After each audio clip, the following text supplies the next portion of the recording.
Hello there everybody, welcome to All Those Tiny Things. I'm Karen and the most important person on this video at the moment is you, and thank you so much for coming over here. The second most important person I want you to meet is someone by the name of Melanie. Hello everybody, and hello Karen, thank you for having me on your channel. I love being here, can't wait to show everybody my house. I'm so excited to be here. I'll see you all soon. Now, Melanie has been one of my biggest miniature inspirations, so check out some of her videos. She gets up to all sorts of shenanigans and I get a lot of fun doing them. So today's video is all about how buying manufactured miniatures have inspired me, because I'm not being gifted with the craft fairy like some of us out there. Some of you people are so super talented and I ain't one of them. So for me, everything's a little bit of a struggle. So in this video, I'm going to show you that me, likely the most crappiest crafter in this entire planet, can actually get inspired by manufactured miniatures to actually make my own. And I have made a few little things, and although they are still rudimentary and not as spectacular as some of these other craft people that I see, they are good and they're getting better. And this is what I'm trying to say, is you as a beginner can actually get better at doing miniatures.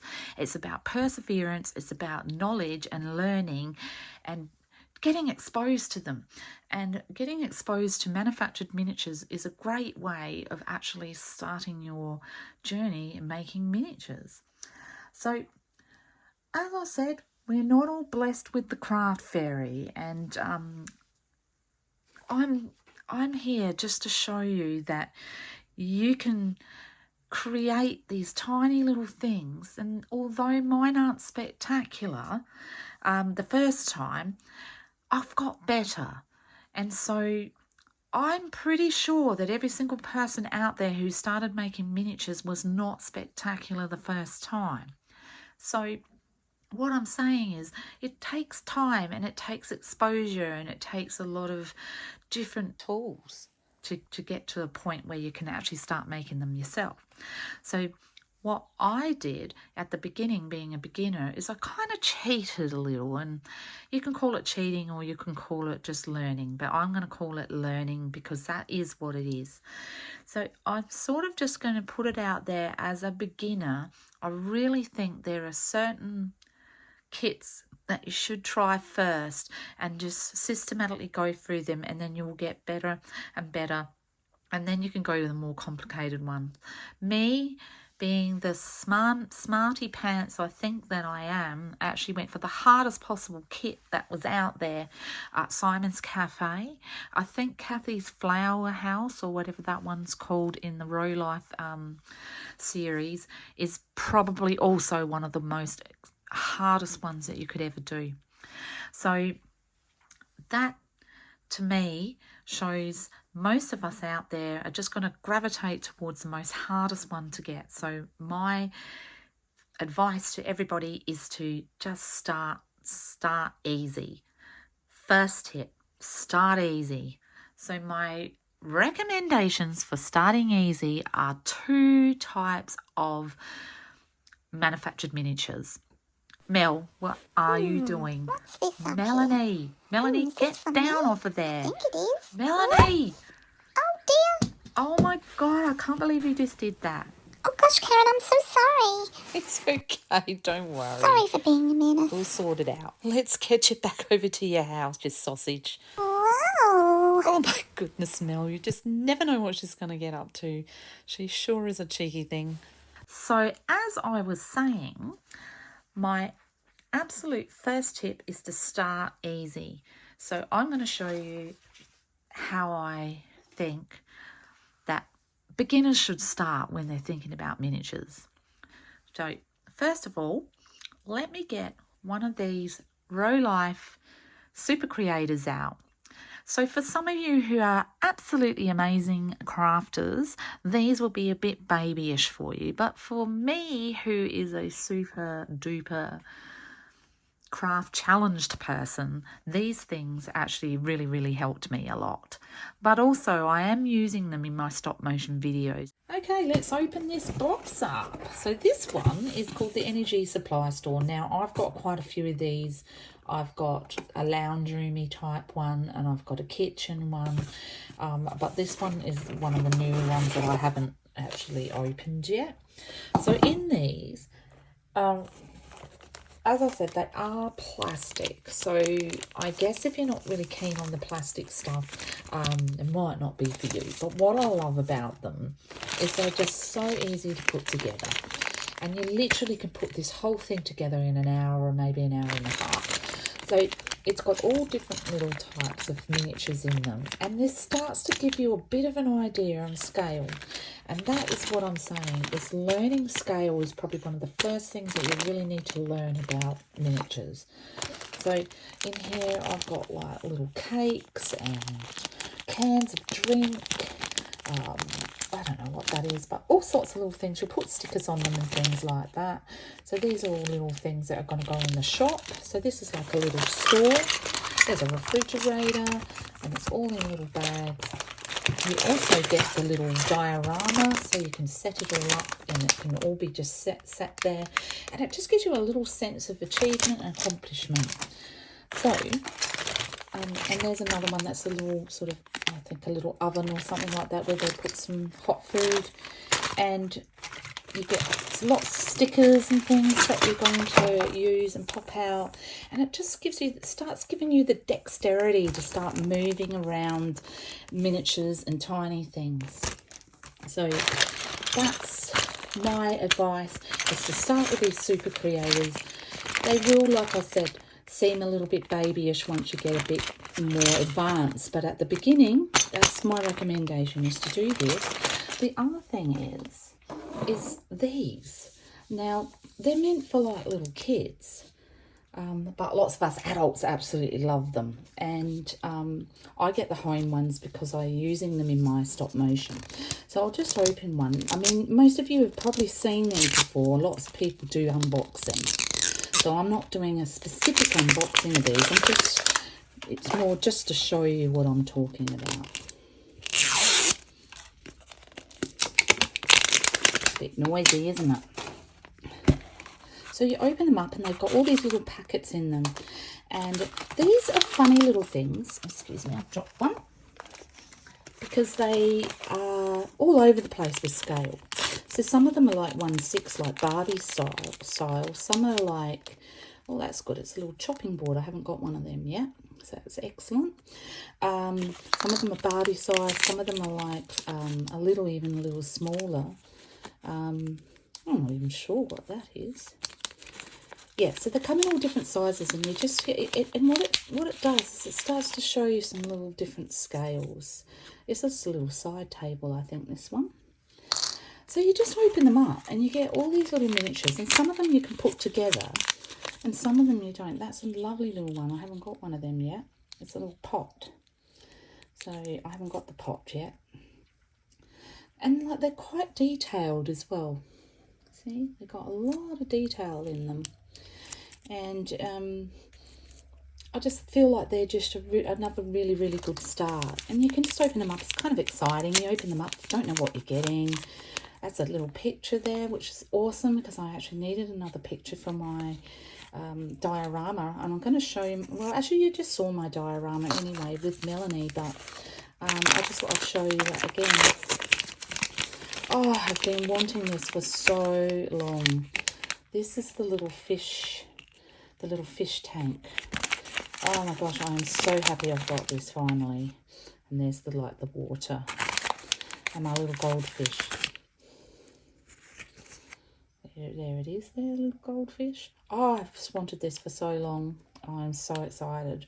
Melanie's finally got a little fish. They have got these little animal ones that are coming out soon, and I can't wait to get them here. We don't have them in Australia yet. So that's what you do. You just buy these little things. Get yourself familiar with the sizing and that sort of stuff. So this one here is a little bit more complicated, and this one here has a lot more dismantled pieces. So this is a Rolife, and these are do-it-yourself miniature houses. Now there was when we first started doing them, a lot of them were gluey. You had to glue all the pieces. These ones these days have all these little slots which you put in, and then you can glue them. So I'm going to call this like stage 2, because stage 2 is giving you a lot of help and you're just gluing into slots. Stage 3 doesn't have any of that, and that's what I'm talking about with Simon's Cafe. So they come in lots of little parts, and you get all the instructions, and you've got to make a lot of these, and you've got to glue it. And it's the gluing thing that a lot of people like. It takes you a long time to make these. They're not as easy. But this particular set here is a lot easier. There's a lot more pieces already made for you, so you don't have to make them. Like, you know, even your flowers and stuff. And some of the other types of packs that they used to have, you used to have to make all of this yourself. So this would be like, excuse me, stage 2 of making miniatures for yourself. Because when you start doing these, you start seeing all the little parts to things. I want to tell you one really, really interesting thing about once you start doing miniatures, is you start to see miniatures in every single thing you pick up, look at, all of the recyclable stuff. You have a look at it and you think, oh, I can make a miniature out of that. I can make a miniature out of that. This is another type of miniature. These are the more cheaper ones. You get them off of eBay or websites and stuff. So they are the more like the old style type of one, where you have to glue every single piece together, and they're a bit more complicated. So they're more like stage 3. So you have to sort of make it from scratch, and that's this room here on this one. So that's like your stage 2 and stage 3 here. And then I'll bring out Simon's Cafe, but I've only got like a half made because it's very complicated and it's taken me a really, really long time. So this is Simon's Cafe, and the thing is with these are what I would call more advanced, and these are for advanced miniature makers, because I tried this as a beginner, and I tell you what, I really struggled with it. I made a lot of mistakes like this, all kind of ripped. I'm pretty pleased with these, you know, like I made these when I had no idea what I was doing, and they actually turned out quite well. The instructions for Rolife are a bit hit and miss. Sometimes they're really, really good, and sometimes they're really, really, really bad. The instructions for the lighting of Simon's Cafe were a little bit dodgy, and I did have a lot of trouble with this light here. You can see how it's flickering, because the wiring at in the early models wasn't that good, and I've got to fix this up. So that's sort of something I'm doing. But these would be like level 3. This is once you've started doing miniatures a little bit more, and you've got a bit more sort of dexterity, you're understanding scale, you're able to hold things a little bit better, you're just more comfortable around miniatures. So this is your stage 3 miniatures, and then stage 4 is starting to make your own. So I've made a couple of little things. I made a little broom, and I just made that out of a stick and a piece of wood and a bit of Velcro. And I also made a dustpan and broom. So there's my little dustpan and broom there. It's a bit worn out because I've been using it a bit in Melanie's house. And then I also made a TV. So that's my first attempt of making a television. And then I've got another attempt of making a television, which is sitting over there in the diorama of Melanie's house. Oh, Melanie wants to say goodbye to everybody. She's out of here. Bye everybody. Sorry for being a pest, but you know me, I just can't help myself. Good night, Melanie. Have a good sleep. Night everyone. So this is how all the manufactured miniatures have inspired me to actually start making them myself. Oh, and I do want to show you this one really good thing. Halloween's coming up soon, And so it did inspire me to make some little Halloween miniatures. So, as I said, I'm not great, but I made these little packets. That's my little spider. And this is my gummy worms. Gummy worms for Halloween. And I also made... Oops, see, everything goes flying. See, this is miniatures, and I tell you what, miniatures and an ADHD person do not mix, honestly. And I've also made some lollipops and lollies and little gummy packets, etc. And half of them are now on the floor, because that's how it all goes. And they all go in my little cauldron. So, step 4, starting to make your own. And thanks so much for watching this. I really appreciate it. So get out there, go get some manufactured miniatures and start making your own. And good luck with it all. And thanks for watching. I'll see you next time. Bye.